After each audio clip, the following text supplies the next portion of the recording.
semua, Assalamualaikum warahmatullahi wabarakatuh. Kembali lagi bersama saya Mugira Harjo pada pertemuan 2 di mata kuliah statik, mata kuliah routing and switching.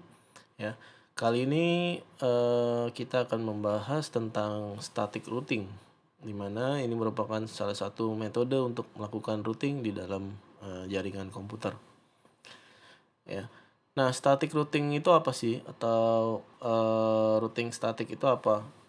Merupakan routing yang dikonfigurasi secara manual oleh seorang network administrator. Nah, static routing dan default routing dapat digunakan setelah interface yang terkoneksi ke dalam jaringan ditambahkan ke dalam table routing tersebut. Nah, fungsi utama static routing static ini memiliki 3 fungsi utama, diantaranya adalah menyediakan kemudahan dalam pemeliharaan pada tabel jaringan.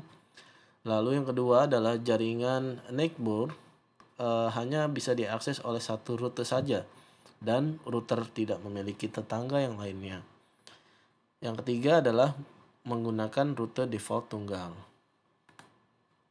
Nah, mengapa menggunakan static routing? Pertama, dikarenakan routing static ini memiliki beberapa keunggulan dibandingkan dengan routing dynamic. Berikut adalah beberapa keunggulannya. Yang pertama adalah routing static tidak melakukan broadcast jaringan, sehingga keamanannya jauh lebih baik. Yang kedua, static routing menggunakan bandwidth yang lebih kecil dibandingkan dengan protokol routing dynamic. Yang ketiga, jalur yang digunakan untuk pengiriman paket data telah ditentukan. Selanjutnya, menyediakan kemudahan dalam melakukan pemeliharaan pada table routing sendiri.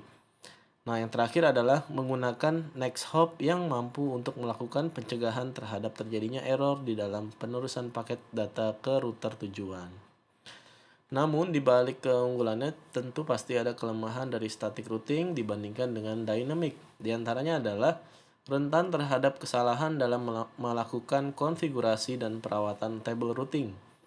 Lalu, routing static juga harus benar-benar memahami si administratornya untuk internet walking dan bagaimana setiap router dapat dihubungkan untuk dapat melakukan konfigurasi yang benar.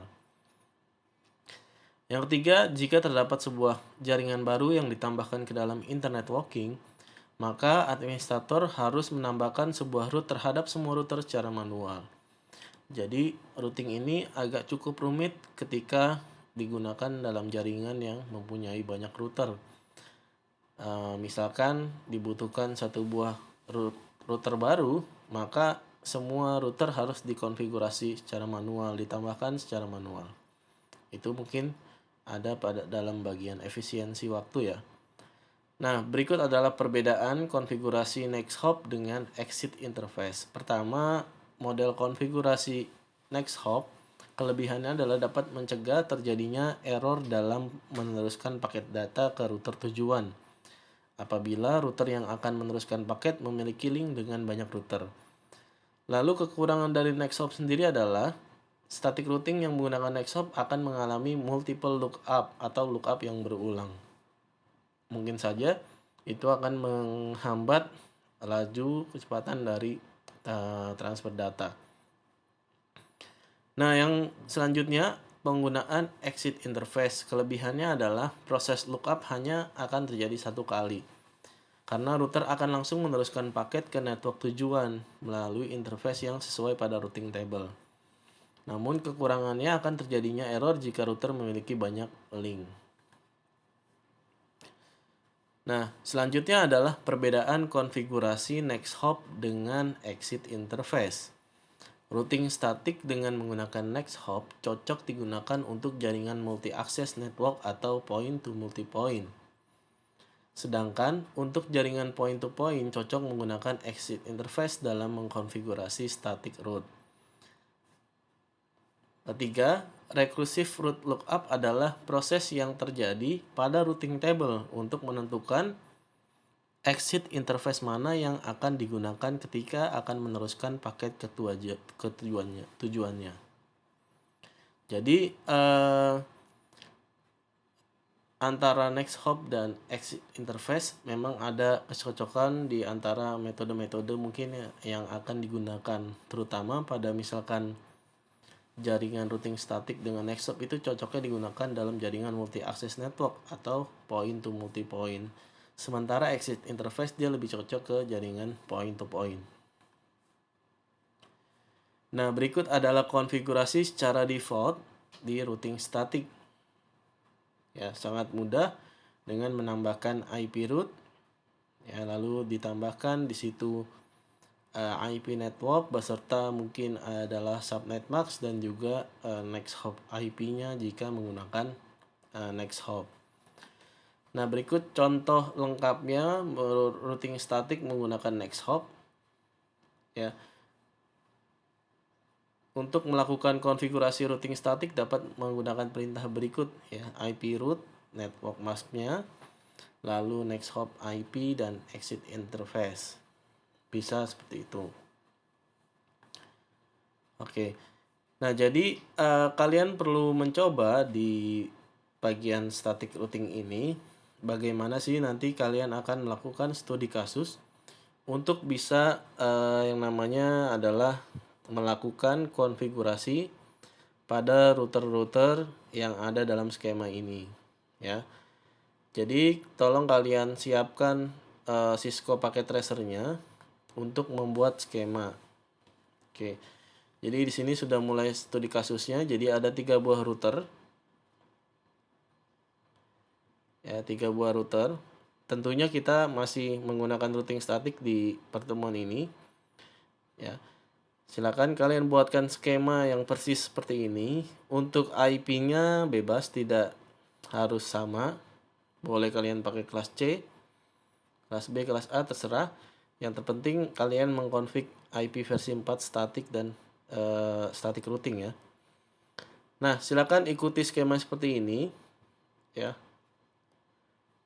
Nanti ada langkah pertama yaitu di router 1 berikan routing seperti ini dengan IP yang telah dicontohkan atau dengan IP yang kalian inginkan ya. Tinggal kalian bedakan saja mengenai kelas IP-nya. Dan jangan lupa untuk melakukan perubahan pada nama router ya. Diganti hostname-nya menjadi nama kalian masing-masing. Ya. Menjadi nama masing-masing.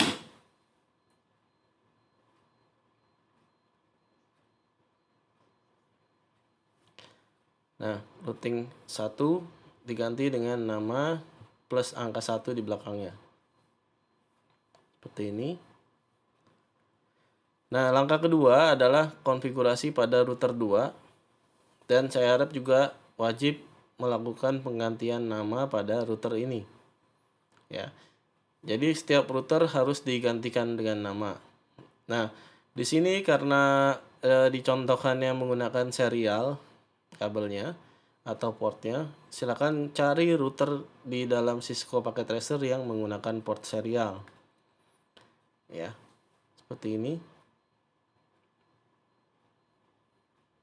Oke. Konfigurasi yang dilakukan terhadap R2 adalah mendaftarkan alamat network yang digunakan R1 dan R3. Jadi pada tahap routing ini secara statik setiap router harus mendaftarkan alamat network router yang lainnya. Nah, langkah ketiga konfigurasi dilakukan terhadap R3 mendaftarkan alamat network yang digunakan R1 dan R2. Seperti itu. Dan jangan lupa R3 juga wajib harus diganti hostname ya. Tahu kan caranya? Bisa perintah dengan hostname atau secara GUI langsung diklik aja ada untuk penggantian nama pada bagian router. Ya. Dan nanti jangan lupa dilakukan screenshot terhadap konfigurasi yang telah dilakukan.